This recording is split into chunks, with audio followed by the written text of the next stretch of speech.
Hey, this is Tim Snyder. I'm a historian.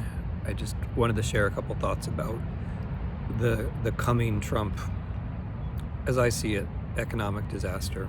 I want to just take a moment to explain why the few things that Trump and Vance have clearly announced they're going to do would be really bad for the American economy. And I don't mean the obvious thing, which is if they really did deport 12 million people from America, then a whole bunch of sectors of the economy would fall apart and food prices would go way up. I think everybody probably gets that. I want to talk about something a little more fundamental, which has to do with the rules of the game. So the thing that Trump and Vance are campaigning on, the one thing they're really campaigning on, clearly, is lawlessness. They're saying that it was okay for Trump to try to stay in power after he lost the last election, which, by the way, he's admitted he did.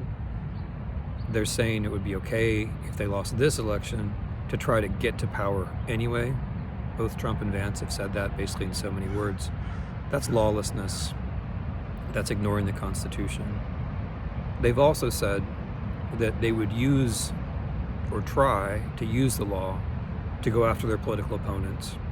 In other words, prosecute people selectively for personal reasons, which means persecute them. So what they're announcing is a government where there wouldn't be rule of law, but rather personal authority, the ruler going after personal enemies.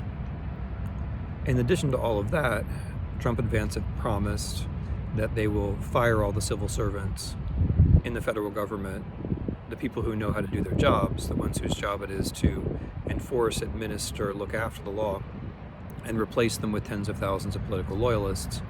People who will, of course, follow orders, but who won't follow rules because they don't know the rules, and they won't really be able to do their jobs. Now, I think in a pretty fundamental way, this adds up to economic disaster. I mean, it's bad in itself, right? It's bad in itself to promise this kind of regime change. It's bad to persecute political opponents. It's bad to fire people just because they know how to do their jobs. But what I want to get across here is just how terrible that would be for the economy, because the economy depends on rules of the game. If you are getting Social Security checks or other benefits, or if you go to a VA hospital, your everyday economic existence depends on benefits you're getting from the government. Those benefits are going to be threatened if all the civil servants are fired.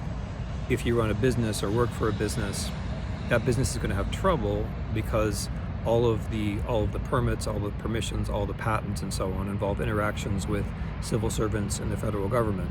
They may not be great, they may not be perfect, but when they're not there at all, or when the people there are entirely political, things are going to be much, much worse for business.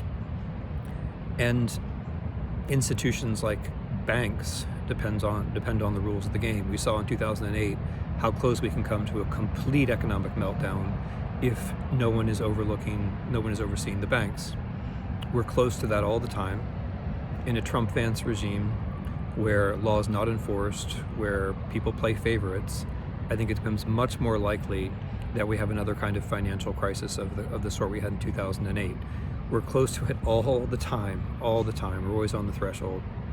And then finally, if you care about the stock market, we've got a problem there too, because if you're in a very loose regime where favorites are played, where people have inside information, where the president and the vice president's friends have all kinds of advantages, then the stock market itself starts to lose credibility.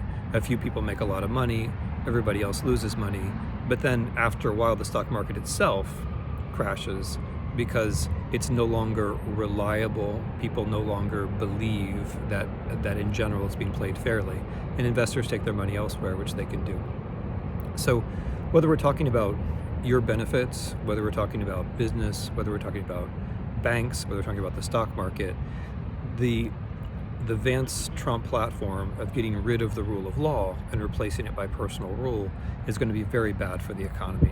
I think this is a connection which is worth making and that we ought to be making. Of course, personal rule is bad in itself, but one thing which I think we're not paying enough attention to is how it's inconsistent with American prosperity and how it will bring about, I think almost certainly, pretty much predictably a series of economic crises, which will leave us all much worse off than we were before. All of us except the few buddies, right?